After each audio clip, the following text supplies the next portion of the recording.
Welcome to the Deep Dive. Today we're looking into a case that's, well, deeply perplexing and quite unsettling. It's the disappearance of Jaliek Rainwalker. He was 12 years old, vanished from Greenwich, New York, way back in November 2007. Yeah, and our main source here is the Missing Persons Center website. It gathers a lot of the key info, the links related to this case. It's a cold case, but one that still has so many unanswered questions. Exactly. What really gets you is that mystery, isn't it? A kid just disappears. Poof.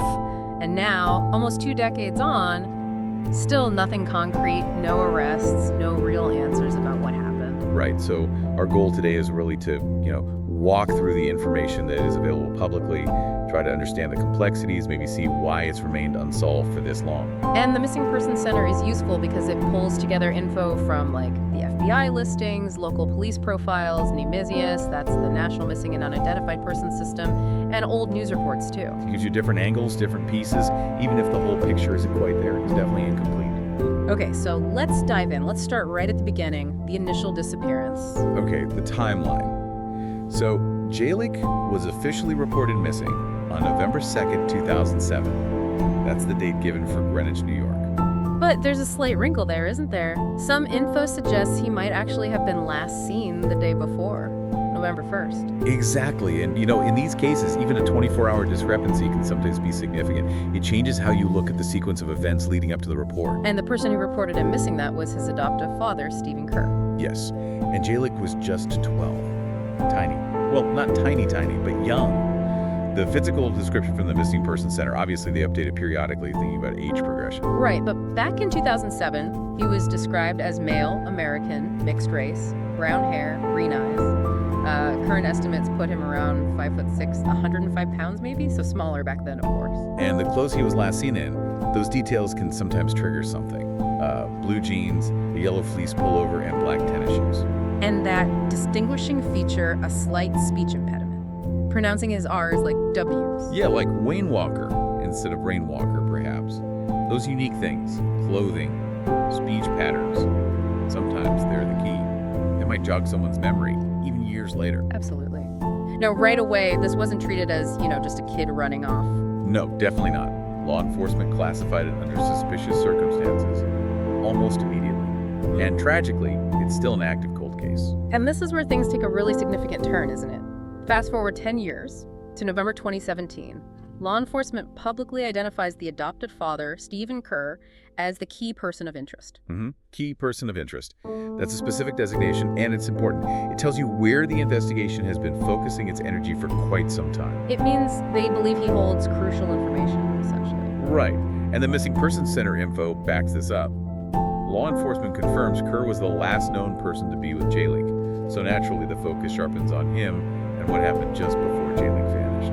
And there are behaviors noted by law enforcement, things reported in the media that the Missing Persons Center links to that just seem odd, atypical. Like what specifically? Well, for instance, he apparently ran errands before calling 911 or the police to report Jaliek missing. Errands? When your 12-year-old son is missing? Yeah. That definitely stands out. You'd think the first instinct is panic. Call for help immediately. Exactly. That delay alone would raise flags for any investigator. Absolutely. And then there's the report that he refused to take a polygraph test. Now, polygraphs aren't admissible in court everywhere, but refusal, well, it's another piece investigators will consider. And adding another layer here, reportedly, Kerr and his wife were actually in the process of trying to rescind Jaliek's adoption. Wow. Okay, so that points to potential instability, maybe conflict within the home right around the time he disappeared. It does. It paints a potentially really difficult picture for Jaliek, facing the possibility of his adoption being undone. That's immense stress for a child. Huge stress. And it might also cast doubt on Kerr's insistence, which was also reported, that Jaliek had probably just run off to Albany. Right. Was that a genuine belief or deflection? Given everything else, investigators would likely be skeptical, especially with no evidence he did go to Albany. And then there are those, really specific, almost bizarre observations about his behavior. Yeah, the thing about him supposedly using his elbow to open doors and seeming really careful about not touching things, like even the police station door, worried about fingerprints, perhaps. That is highly unusual behavior. It's the sort of detail that investigators latch onto. It could suggest consciousness of guilt, or or maybe just extreme anxiety, but it's definitely not typical. It suggests a heightened awareness of forensic evidence, or at least of police scrutiny. So you have all this, the suspicious circumstances, the father as a person of interest, the unusual behavior, and yet, nothing. No trace of Jaliek has ever been found. Not a single piece of concrete evidence to say what happened. and no one has ever been charged with anything related to his disappearance. Years and years later, it's just stalled. It really highlights the agony of these cold cases, doesn't it? For the family, for the community. Despite law enforcement efforts, despite national attention, which this case definitely got, Jaliek's fate is just unknown. A complete void. And, for anyone listening, if any of this rings a bell, however small, the Missing Persons Center lists the contacts. The Greenwich Village Police Department case number is GC003009. Sergeant Robert Danko is the contact. And the Missing Persons Center itself, their intake date was July 1st, 2021, and their number is MPC-15159. It's important people know the case is still open. New information can always break a case like this open. Absolutely. Even a tiny detail someone dismissed years ago could be the missing piece now. Exactly. Hindsight is 2020, right? What seemed irrelevant then might be critical now. And circling back to the family situation, the Missing Persons Center also mentions some open source info suggesting Jaliek had a strained relationship with the Kerrs. Which, fits with the potential adoption rescission, doesn't it? It adds to that picture of a possibly very difficult home environment. It does. It suggests his disappearance probably didn't happen in a vacuum. Those pre-existing tensions, the family dynamics. Investigators would have had to dig deep into all of that. Critical context, for sure.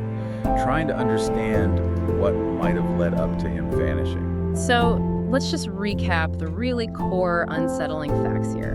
You've got a 12-year-old boy who disappears. The last person known to see him, his adoptive father, shows some really strange behavior and is named a person of interest.